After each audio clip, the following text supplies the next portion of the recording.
Hey everyone, good afternoon. Welcome to the first of 4 webinars regarding the 2024 FDD renewals. It's F dark periods, right? Forget dark periods is the theme. And I'm joined today by Alyssa Gainey. If those who don't know Alyssa is the guru in state registration filings. She's amazing. She's constantly speaking with our clients, speaking with state examiners. So Alyssa's thoughts and ideas relating to this subject matter is really important for us. And it's I can't wait to get her insight on a lot of these topics. So how's it going, Alyssa? Good, I'm doing well. And yourself? Very good. Thanks for joining us today. Of course. One note, feel free to leave any questions you have, anything that you want to cover. We'll get to questions at the end of the webinar, but feel free to post them in our chat. We'll be happy to answer any questions, and we'll also could do live questions also if you feel better asking the question verbally. That's great too. So look forward to kicking off and looking forward to a great 2024. Let's go. So in this series, we're going to cover a couple things. A lot of the topics we're going to hit today, some of them we're not going to get in as much detail. So really it's about preparing now for a great 2024 FDD. And what that means is really it comes down to being proactive, right? All of these steps and what we're going to talk about today is how do we proactively attack our 2024 FDD so that we limit dark periods and don't interrupt our sales flow, right? So we're going to talk about preparing now for a great 2024 FDD, avoiding dark periods. We'll get to what that means in more detail, and registration delays, right, which are going to kill deals. We also want to enhance our competitive edge, right? This is really going to come down to building out the best FDD. And even though the FDD is a legal document, we consider it a sales tool as well, right? So it's not just a legally compliant disclosure that we're providing. We're providing a piece of our sales materials. So we really want to enhance our competitive edge whenever we can. We also, and part of that is energizing your item 19, right? Item 19 is the really where all sales are made, in my opinion. So we really want to energize that and really plan that out, and again, be proactive. Again, avoiding the last minute frenzy where opportunities can be missed. A lot of times we run into situations where people are frantically trying to gather information and kind of treating it as a deadline type situation, right? For our purposes, we never want to do that. We always want to think about what we're doing. We don't want to just put information on. And when we're in that frenzied state, there's more likelihood that we're just going to try a deadline as opposed to really enhancing a tool that we have, which is the FDD. Right. So that are the things we're going to cover. A lot of that we're going to cover today. Some of that we're going to cover in more detail in future webinars, and we'll give you more information about that as we go. So on the call, we have some franchisors that just launched and have 0 franchisees at this time. So, and they're not as familiar with some of the rules and laws. And we have other seasoned franchise veterans that are going to watch this. And this may just be a reiteration of some of the basics, but we'll go through this just so we get an idea of what the dark period is and how we better explain that and how do we avoid that. So federal rule essentially says that the FDD, your FDD will expire 120 days after the fiscal year end. For most franchisors, and I think, Alyssa, I think it was roughly about 5% or less that use a fiscal year end that's different than December 31st. Is that right? So, yeah, so approximately 95% of the brands out there use the December 31st fiscal year end as their fiscal year end date, which basically means that they have to renew the FDD by April 30th, in this case, 2024. So April 30th is the cutoff date. Again, some brands, and especially brands that are overseas or in certain industries where the year-end date doesn't work well for them, those are the exceptions to the rule. But about 95% of the brands out there use December 31st as the fiscal year end. So the federal law says that your FDD will expire 120 days after that, which comes out to be April 30th, and in this year, 2024. So that's the federal law. Now, we also have to contend with state laws. The state law will also be a factor when it comes to this. Now, some states like New York, Hawaii, California, they use the fiscal year end as a metric as well, right? In New York, Hawaii, and California, for example, and these are just examples, it's not exhaustive. The fiscal year end will dictate when the state registration expires. So New York is 120 days. Hawaii, just note, recently changed it to 120 days. That's why we put that one up there. It was 90 days as prior a couple months ago. It changed. It's now 120 days. And California always has to be difficult. They're 110 days after. So that comes out to be April 20th, which Alyssa loves to deal with on April 19th every year. So then you have other state requirements that are not tied into the fiscal year end, right? And this would include Florida, Indiana, Maryland. So that's 1 year from the effective date of the filing. Has nothing to do with the fiscal year end. Now, something interesting about it, and the two examples that we put in there, Maryland and Florida. Florida's what they call a filing state, which we'll get into a little bit, and Maryland's a registration state. So it's not specific as to filing dates versus registration states, where that 1 year effective date, filing date is considered. So just keep that in mind. Then you have some other states like Texas. You do a one-time filing and you're done. You never have to do it again, which is great. Then you have other states that it kind of varies depending on whether or not you have a registered trademark, like Maine and Connecticut. So if you have a registered trademark, it's a one-time filing like Texas, never have to worry about it again. If you don't, it's more like Florida and Maryland, where you have 1 year effective dates, right? So it kind of depends on when you filed, and it's a year from that date that you were effective. So there's all different rules and requirements for each state. Now, we have a map here, and if for those who are not familiar, we do have this on our website. We have an interactive map where you can click on the states and it'll give you more information. So you could really dive into this if you want to. But for our purposes here today, the orange states are the registration states, and those are the states we were talking about earlier, that a lot of times follow the fiscal year end, and we'll get a little more into detail on that. The dark blue states are the filing states. Those are kind of like a hybrid. And the non-registration states, they just follow the federal law. They don't have any specific state filing requirements or anything like that in advance. Doesn't mean that they don't have franchise-specific laws that we have to follow, but it does for the purposes of our FDD and our renewal. They're considered non-registration states and only follow they don't tack on any additional rules. So when it comes to filing, we have dark periods, right? And so the dark period essentially means, for those who don't know, when franchisors are legally restricted from selling franchises, right? So you're not legally allowed to, whether it's from a federal standpoint or a state standpoint, to sell franchises at that time. So we call it a dark period, and you'll hear the term "going dark" often as part of that conversation. Right, so there's essentially two different types, two different subcategories of going dark. One is global. There's a global dark period, which essentially means like a federal dark period. And this comes into play really in two instances.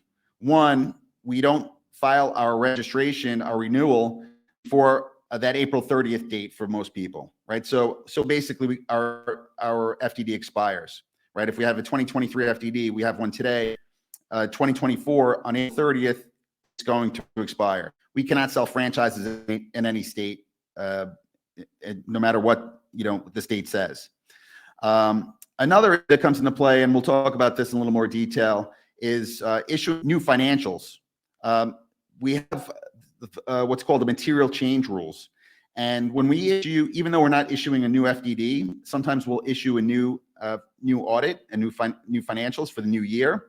That could trigger a global dark period. So we have to be careful about that. And we'll talk more about that a little later on.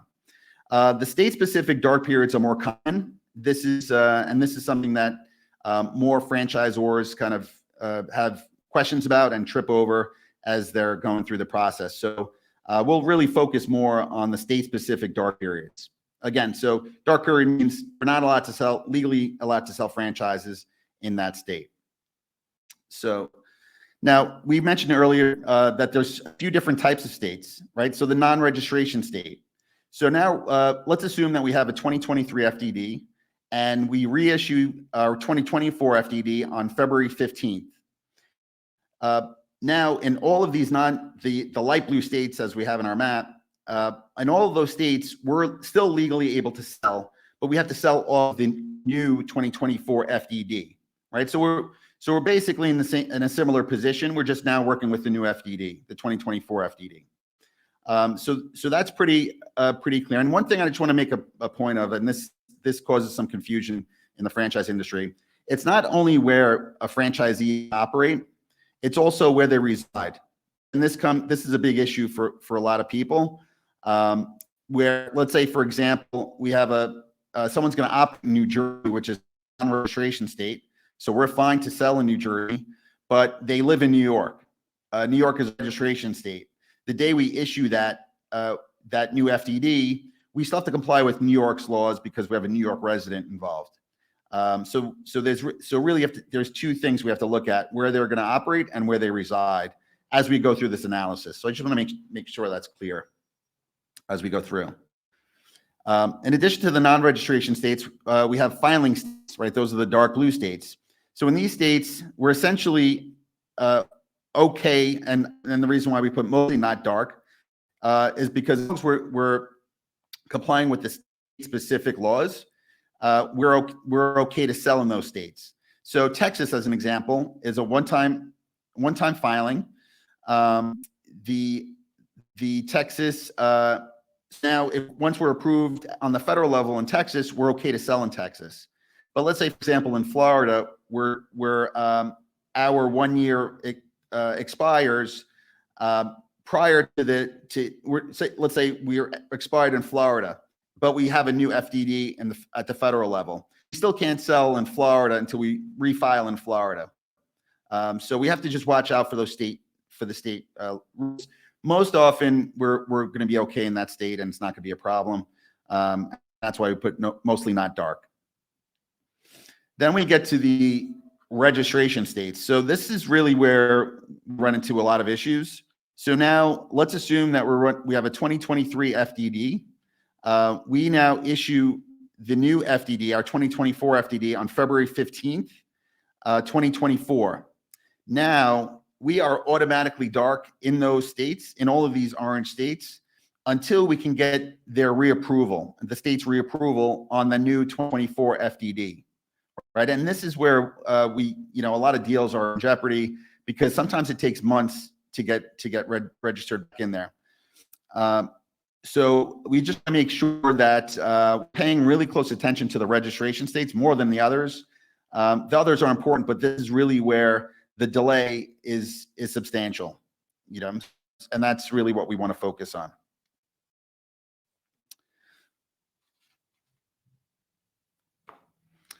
So why does all this matter, right? Really, what does it come down to? The idea here is that we really maintain a consistent franchise sales pipeline, right? The idea is we don't want to lose deals. If we don't do this right, we are going to lose deals. And I'm sure a lot of people who are going to watch this can relate to that, where they had a deal set up, and because of a dark period, time went by, and they lost the candidate. Now, and everybody knows the term time kills deals, right? And it's very true. So we really want to maintain the pipeline. We want to make sure that it's seamless. And there's no way to 100% avoid dark periods, but we really want to limit that to such a small period of time where it's not going to matter, right? So usually prospects will wait a certain period of time. They may not make 3 months. And what, the conversation that we have a lot is, if you're not closing your deals, your competitors will, right? So there's going to be someone in your industry that is not dark that will take advantage of that prospect who's looking at a couple different options in the same industry, right? So if you're not closing them, your competitors are, and that's really what we want to avoid. So now there are certain things we hear a lot of complaints as we go through this from franchisees, franchisors rather, where they can't sell to franchisees and they say, well, they'll blame a lot of other people, right? So they're kind of blaming things that are outside of their direct control. And that term direct is really important, right? So what are the things that are out of a franchisor's direct control, right? The response time of accountants and auditors, right? We can't go to their office and force them to do things. Response time of state examiners, right? It depends on the budget that year, how quickly they can get back to you. Some states are quicker than others. Others are going through, changes, and it's always an issue. So we can't go there and directly control what they're doing.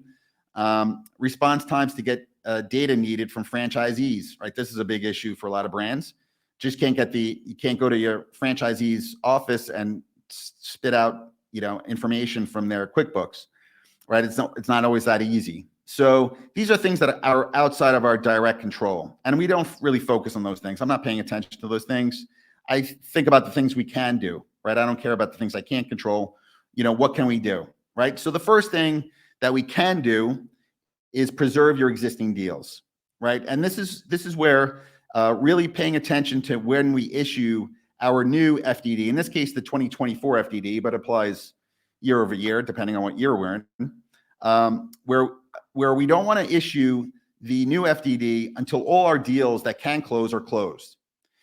The reason being is that even if a prospect's at the signing table that day and we issue a new FDD, that franchise agreement that prospect is signing is now void. We're not legally allowed to use that franchise agreement anymore because it was based on the old FDD. So the day we issue that new FDD, our old deals are void. We have to recapture those deals. So this is really important to focus on this, because we've seen deals lost based on this misunderstanding, right? A lot of people would think that because the franchisee is at the table with that one, it doesn't really matter what happens to new FDD. They were disclosed with the old one. That's not the case. Legally speaking, we need to that 2023 FDD is now void.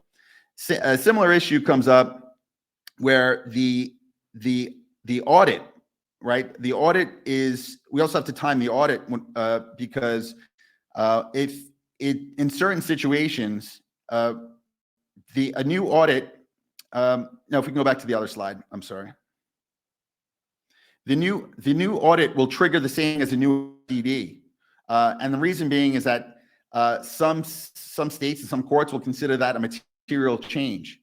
And so especially if the financials decreased, and that's a huge issue, right? So we also, not only do we want to control when we issue the FDD, but we also want to control when we finalize our audit, our 2024 audit, even if our FDD is not ready. And that's a huge issue, and we've seen some deals delay there. So we want to be proactive, but we want to get to this step prior to issuing or finalizing the audit. That's really the key. Now, some things you can do to kind of nudge existing franchisees. You can use the changing FDD as an incentive to sign, right? I see a lot of brands do this, where they say, listen, the fees are going up, or we can't hold the territory for much longer, or we want to close this, we'll incentivize the closing before year end, right? So that's really the key, right? All those deals that are close, we want to push them, nudge them, say be too salesy, but at the same time, we don't want them to languish and ignore them. We want to be aggressive and pursue them. So we can use the changing FDD as our negotiating, chip to push them along, right? And we should start this really early in the year, right? If we close them before the end of the year, which is also a good time to push, because we want to get that item 20 number up. We can start pushing them early in 2024. Don't wait until April to say, listen, we got to close this, or we're going to reissue this. This is going to be a problem, right? We want to have a conversation in January, start pushing those deals early, and try to close them before issuing the new FDD. For deals that cannot close before the new FDD is issued, those we have to disclose. So again, that old FDD is now wiped out. The new FDD is now it's going to control. So we want to make sure that we are disclosing them properly and disclosing them as soon as possible. Now, going back to the different types of states, in the non-registration states, can disclose right away. So now we start that 14-day clock, really 16-day clock. But at least, people will wait 14 days typically, right? So that's not the end of the world usually.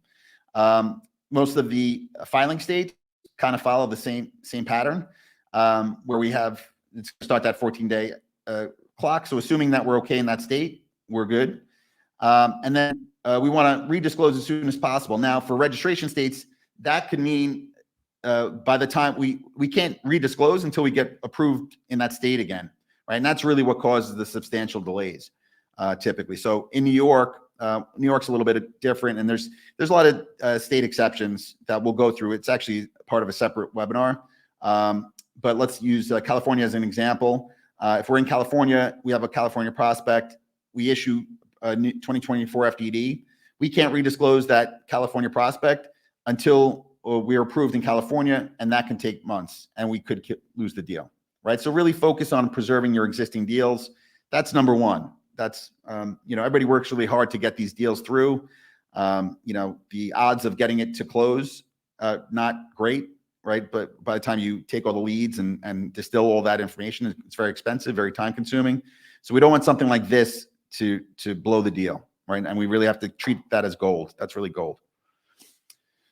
So another thing we could do is, again, be proactive, beat the rush.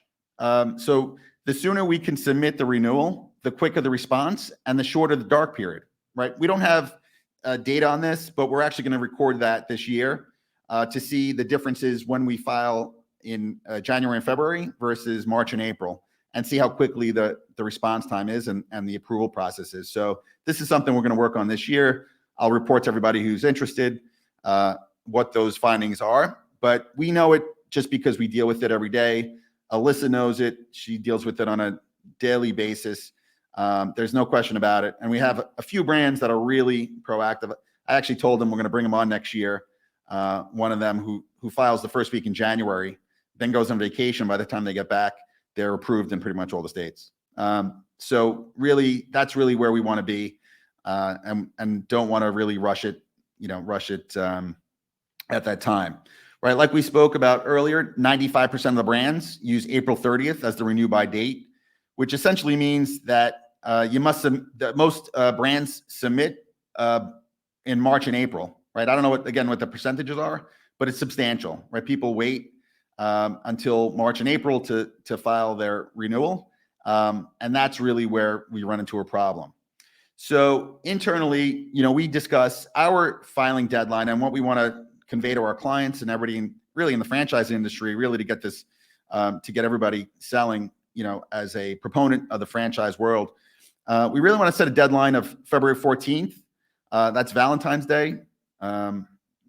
It's, buy your spouse a box of chocolate and file your renewals, right? Those are the things, and love your brand, right? That you can think about it that way. February 14th, the reason why we do that date, because that's the kind of end date before we start getting into that rush, right? That bell curve where most of the brands are submitting. So what that means is the period that we're going to be dark, right, in those registration states especially, is going to be that much longer. It's going to change the variable for months. There's going to be months. So think about how many deals we could potentially miss in those months that we don't file, right? So if we go in aggressively, pursue February 14th as our date, we will get that back much quicker than even a month after that. 30 days after that will equal maybe 60, 90 days of extra dark period. And that's really what we're finding. But we'll get the information to you, the exact analytics on that, but we can tell you for sure that that's 100% true.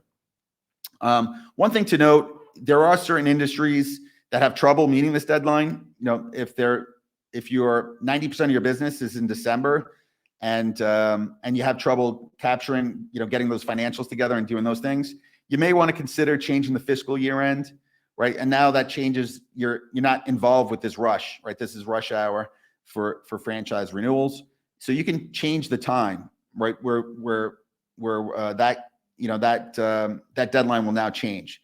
So something to consider if you're extra busy December 31st and it's a problem for you and the accountants. That could be a problem. It's also the time when it's also tax season, this March, April time. So we really have to be, you may not be able to get a hold of your accountants so easily, which sometimes is a problem. So that's some might consider doing that, changing the fiscal year end and, changing that date completely. So how do we hit the Valentine's Day deadline? A couple of points here, right? If we're focusing on that date, aggressively collecting franchisee data, right? This is, you'll see the term aggressively because that's really the key here for engaging the accountants and collecting franchisee data, right? And especially item 7 information for brand new franchisees. Item 19 information, we definitely want to be aggressive collecting that. We don't want to wait till the last minute.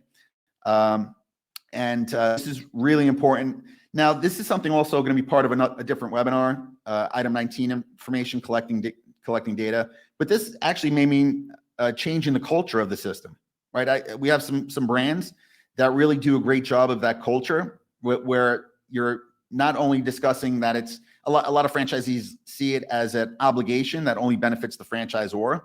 The brands that it really works well with when they can change the culture and make the franchisee understand that it's mutually beneficial, right? And that's really the key as part of this. Also doing things, and again, we'll go into a lot of detail with this, embedding things in your franchise agreement that will allow you to aggressively pursue it, right? So if they're not reporting on time, they're not doing those types of things, there are things we can put in our franchise agreement to help push that along, right? So, and certain things that would, so there's always reporting requirements in franchise agreements, but you may want to institute a monetary penalty for lateness. But again, it's all is about being aggressive and it being on top of mind. Same thing with the accountants, and this is accountants and auditors, both of them, right? This should not be a January phone call where you start engaging with your accountants.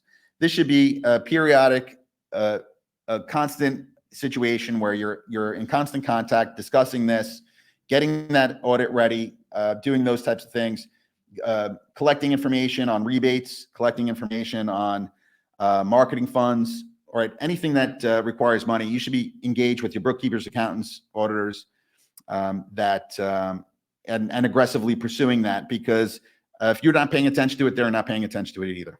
So just be careful with that. Knowing what states you want to be in and discuss strategies in advance.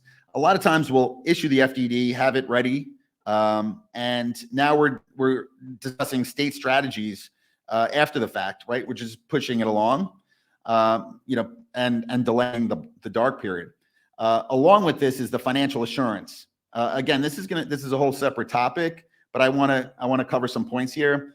What a financial assurance is, and just kind of go through it, from a high level. So a financial assurance basically means that a franchisor cannot collect initial franchise fees because the state considers them a specific risk.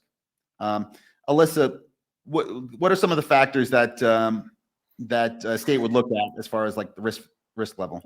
Yeah, so the couple things they look at, number one, your member equity number on your balance sheet of your most recent audit. That number, if it is either negative or in certain states below 100,000, they are going to see that as a risk and impose that financial assurance. They also are going to look at how long your franchise system has been around for and how much operating activity you have. If it's a shorter operating activity, they're going to most likely impose the financial assurance, whereas a system that's been around for a longer time, they consider a safer risk. for prospective franchisees. So they may not impose that. But those are the two big points that they look at. Okay.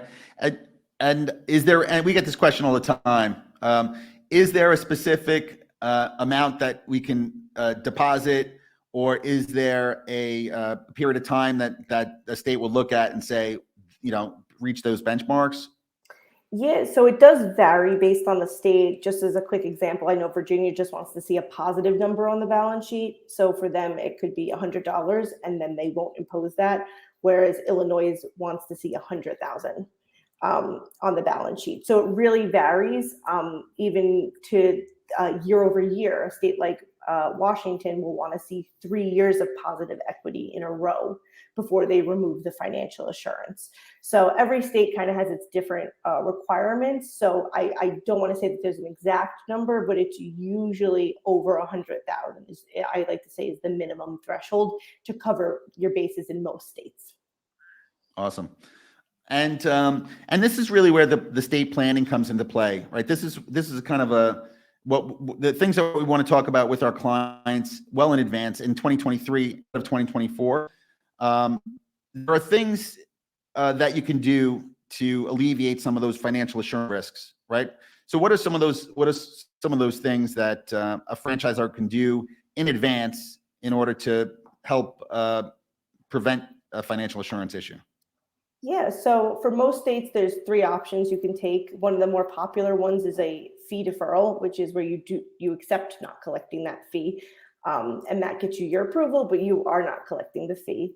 The second would be a surety bond, and that I would say would be the most popular for getting out and being able to collect the fee. And just from an example, we work with insurance companies all the time in getting our clients quotes for those surety bonds. We recommend doing them as early as possible, just because it can take a couple weeks to go back and forth with the underwriters and the insurance companies. And then the final option would be a guarantee of performance from a parent or an affiliate company. That is I would say, least common, just because it does put that company up at risk under the franchising company. But those would be the 3 main options that you could pick from. Great. Yeah, and this is the reason, as an example, and again, we're going to go into more detail as in our future webinar, but fee deferral is typically the path that's chosen, and it doesn't have to be, right? The reason why the fee deferral becomes an issue, one, we can't collect on upfront fees, and sometimes that's equipment included, which is a problem. Also, we also dealing with brokers, right? Brokers don't care about deferrals, so you're going to lose a bunch of broker deals as part of that. So, and I think people overestimate how problematic the bond is, right? And there's a lot of variations as to what the premiums are and things like that, but it's really not as bad as it seems when it comes down to it, and it's really warranted in certain situations, especially when you have a long build-out period, brick and mortar, things like that. So, this is exactly where we want to make sure we're having these conversations in 2023, so we can plan for it, right? We kind of know what they're looking for. We kind of know what your financials are going to be. We know how long you've been franchising. We can be proactive and take measures to try to limit that. We don't want to wait for the comment letter back from Maryland that says you need a bond, and we start the process then. And that's what most people do.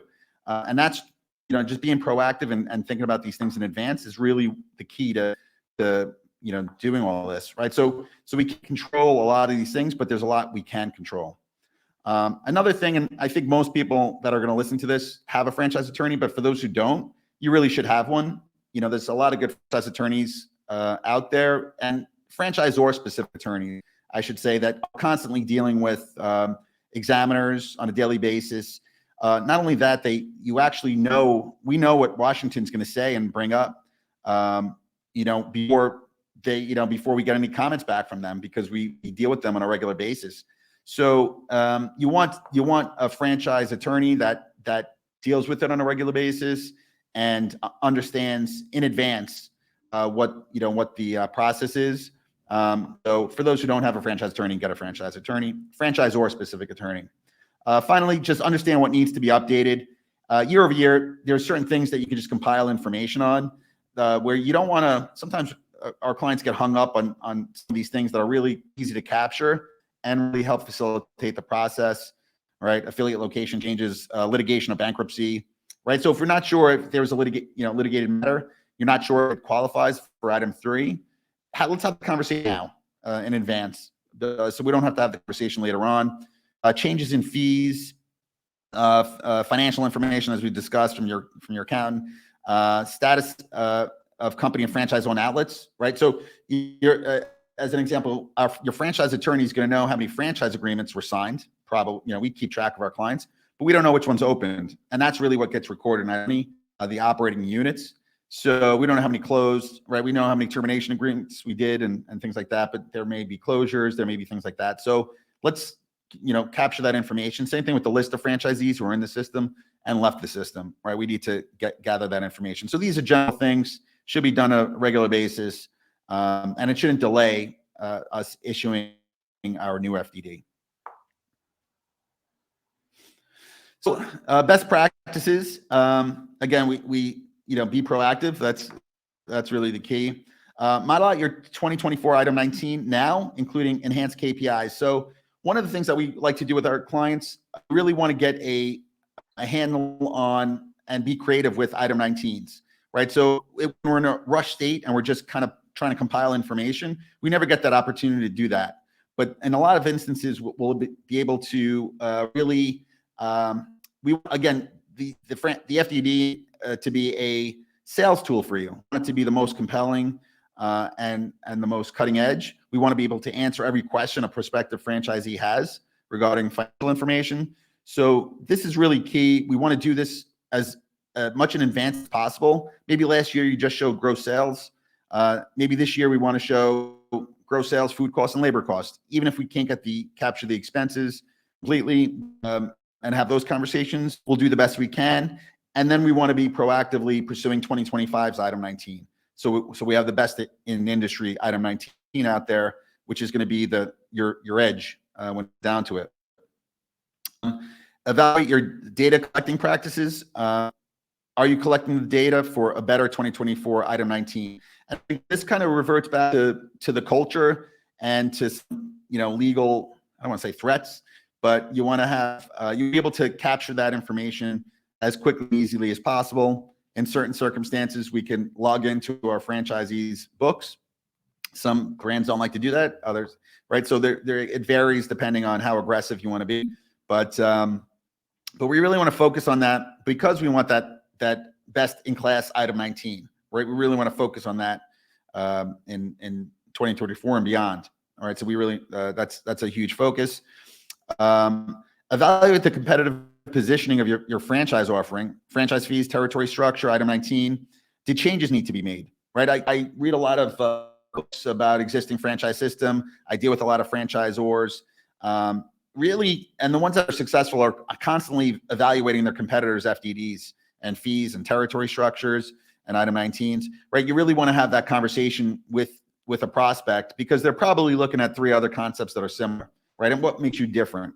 So we really want to evaluate that in advance.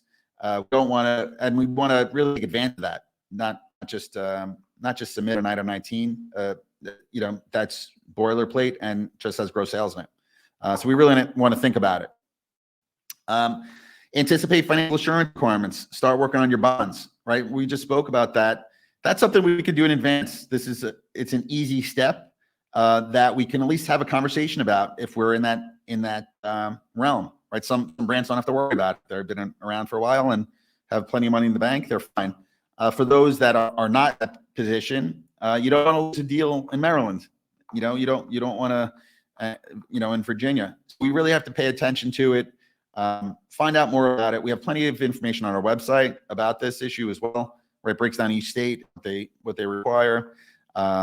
So really, and there's no hard and fast rule for any of the states. A lot of people ask us, is there a threshold? And they really don't publish it. We just anticipate it based on dealing with the hundreds of brands that we have and the filing. We kind of know, which way it goes. Alyssa deals with it on a daily basis. So we have a really good understanding and like the probability of you needing it, we can probably tell with almost certainty. Have your 2024 FDD structurally complete by December 31st, right? So we had that February 14th date, the date we file our renewals, but you really want to get the FDD done with kind of fill in the blank financial information that we can't include in advance. We want to target that date as having our FDD done. We've been talking about this since July in our office. We already have conversations with our clients. We're already working on updating the FDDs. And for us, it really works out well. We see the difference when people are proactive in pursuing it now. So we're really pushing our clients to get the information that we need, have the conversations, right? One of the things we discuss, in addition to item 19, is like pain points. What were your pain points last year that maybe we can address in this year's FDD that will make the sales process a lot smoother. Right? So this is all about deal flow, not losing deals. So we really want to, have the time to do that. When we're rushed in a state of, frenzied state, we're not going to be able to do that. And start your accountant, and that's your regular accountant. If it's not your auditor, and your auditor, start that now, right? The worst thing that happens is that we're already in 2024. Now we start those conversations with our accountants. They're already in tax season. It's going to be hard for them to call back as it is, and then just trying to compile this information.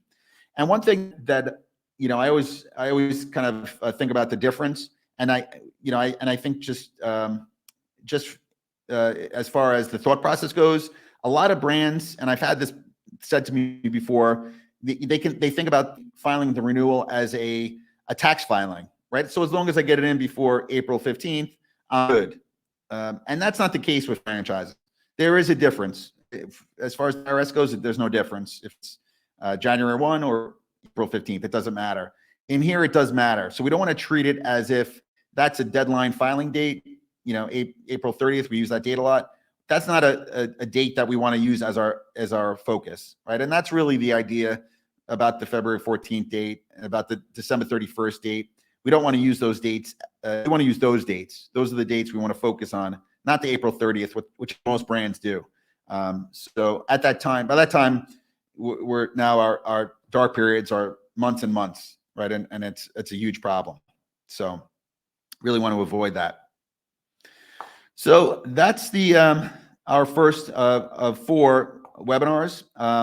Because you were on, we're happy to give you some swag, shirts, hoodies. So feel free to reach out, email us, say I was on the webinar live, and I want my swag.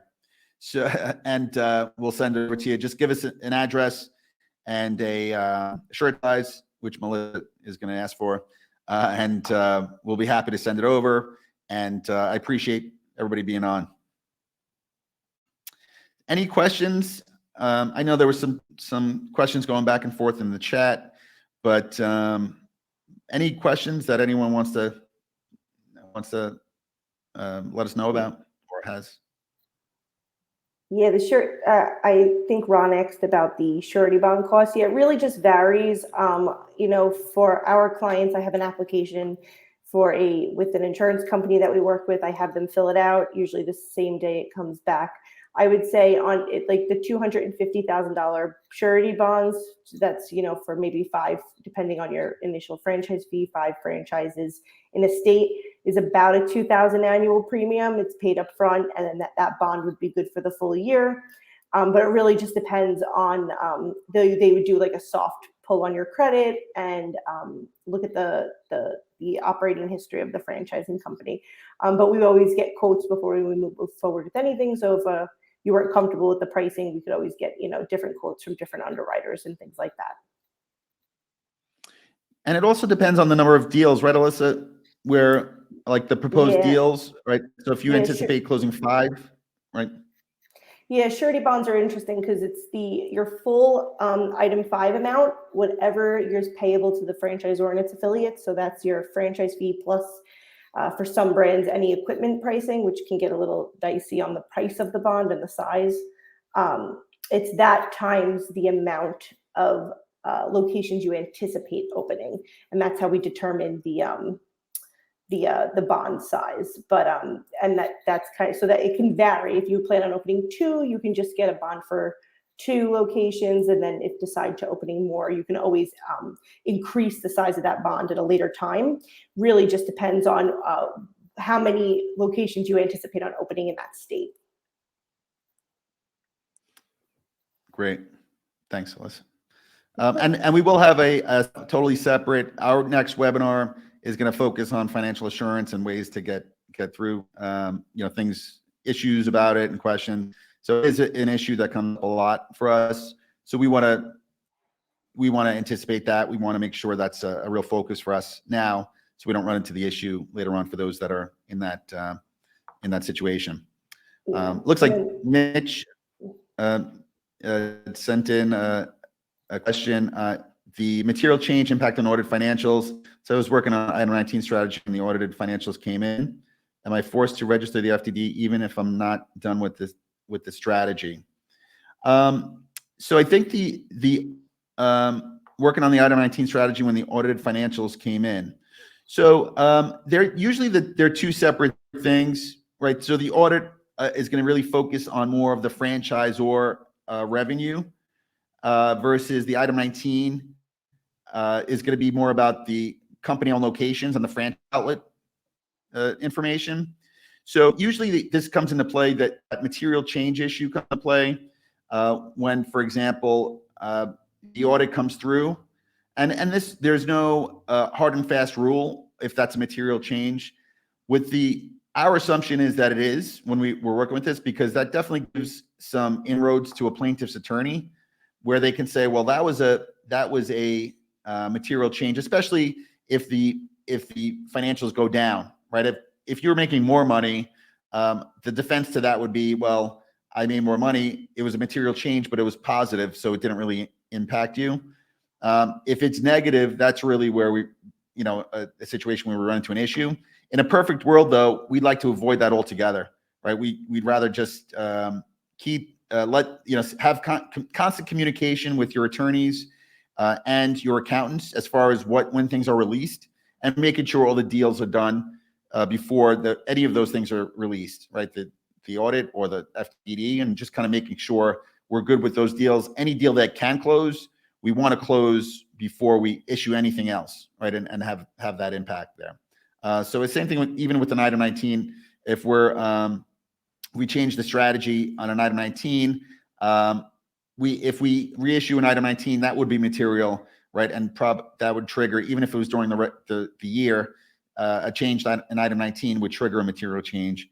We'd have to address that, right? So we'd also want to be rolling that out, right? Any changes to the FDD at all, we have to be careful with. Yeah, and Brian, I think just in addition to that, I think it's important, like we always try to have it so that your financials are issued after your item 19 has been finalized for the year. And that way your FDD is at 99% incomplete, and then all we have to do is input those financials in and send it out to the states the same day, and that everything's already been buttoned up, and we're ahead of that kind of deadline as well. True, absolutely. Thank you.